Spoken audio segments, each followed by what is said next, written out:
This evening, the World Bank will announce whether it will give Eskom the $3.75 billion loan it needs to develop the Medupi coal-fired power plant.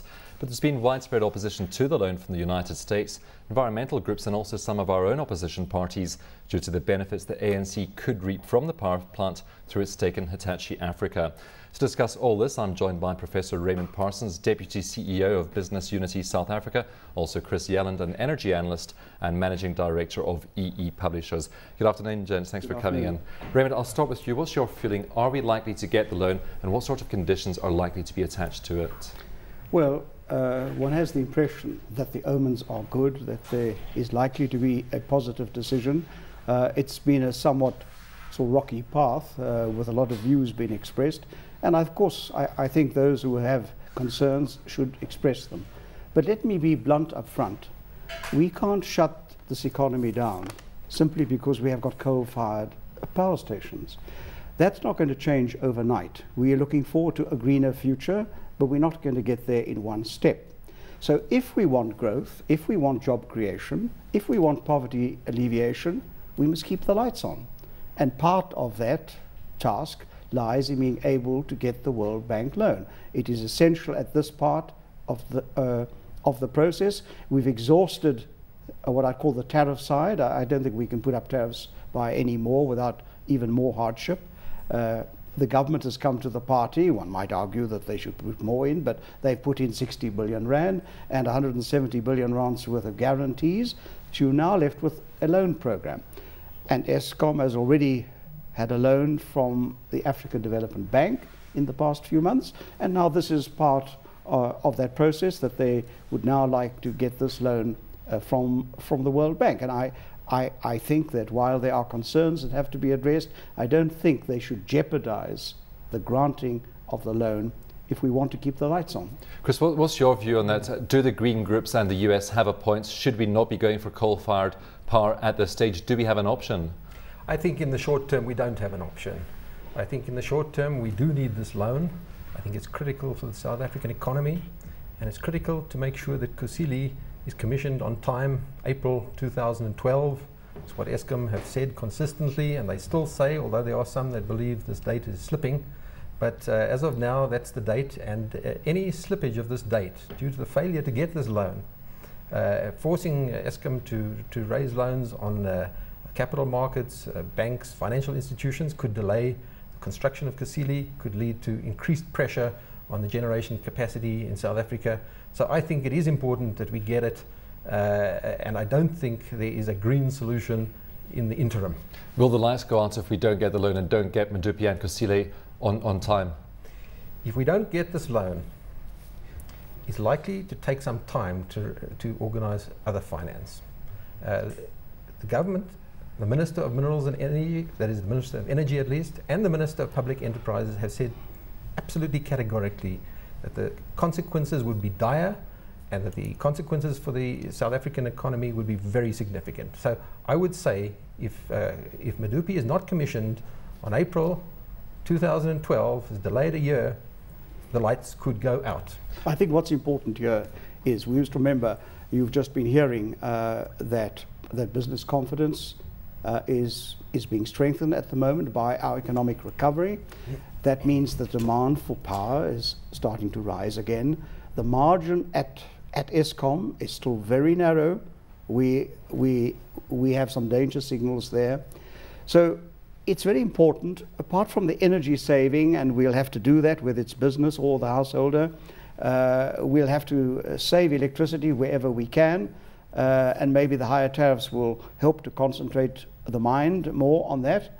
The fact remains that you want a message to come through that there will be security of supply in the longer run. Because it has regional implications as well as just for South Africa, doesn't it? Absolutely, absolutely. We're one of the biggest economies on the continent, and here is a financial decision which is important for our infrastructure, a key part of our infrastructure. Apart from the fact that not only do we want to keep the lights on, but we want to extend the lights to those who don't have lights. And that's also an important part of what we're about here. So I think we really must hope that that decision today will be positive and that we can move forward from here. Chris, do you think there should be some conditions attached to it? Of course, we had the DA leader, Helen Zille, lobbying some groups, global groups as well, that the ANC and Chancellor Haas should disinvest from Hitachi Africa as one of the key concerns. Would that be a concern for you? Do you think that Chancellor Haas has to divest there? Well, I must say that I think the investment by the ANC in Hitachi Africa through Chancellor House is not helpful to security of supply in South Africa. In fact, the opposite.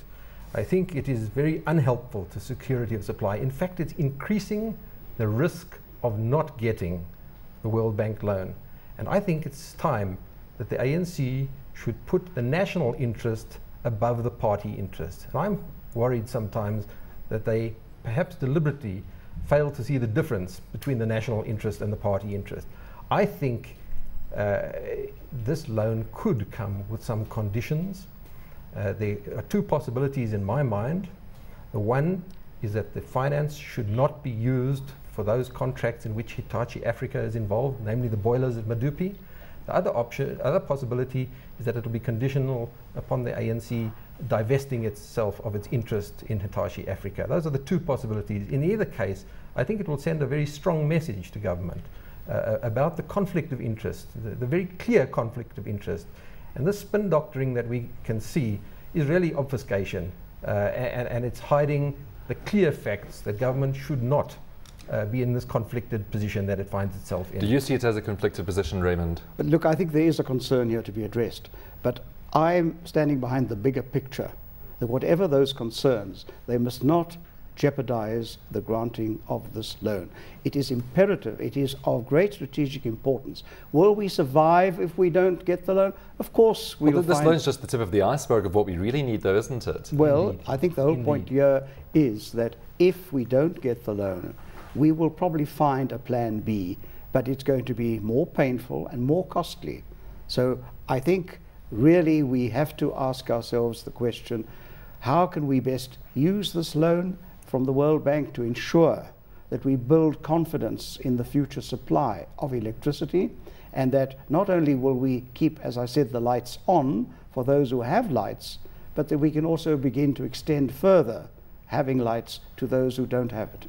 Well, Chris, of course, we had Business Unity South Africa, the organisation that Raymond represents here, and this week outlined plans to conserve 5,000 megawatts of electricity. That's a 10% saving, I think, and about 12% of Eskom's installed capacity.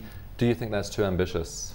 Well, I was at the BUSA meeting and I heard Jayendra Naidu make a proposal to look towards 5,000 megawatt of generation capacity, perhaps some of that coming from industrial cogeneration, some of it coming from IPPs, some of it coming from energy savings, some of it coming from load management, all these techniques. I posed the question at the BUSA meeting, is this a detailed plan or is it just an idea? And if it's a detailed plan, is it detailed enough to be presented in time for the Integrated Resource Plan number 2, which has got to be finalized this month, April? And the answer that I got was a little bit vague, and I got the impression that it was still an idea that needed a lot of work. But perhaps Raymond can fill us in. Well, I think we made it clear that it is an aspirational target, but it's important to create a focus.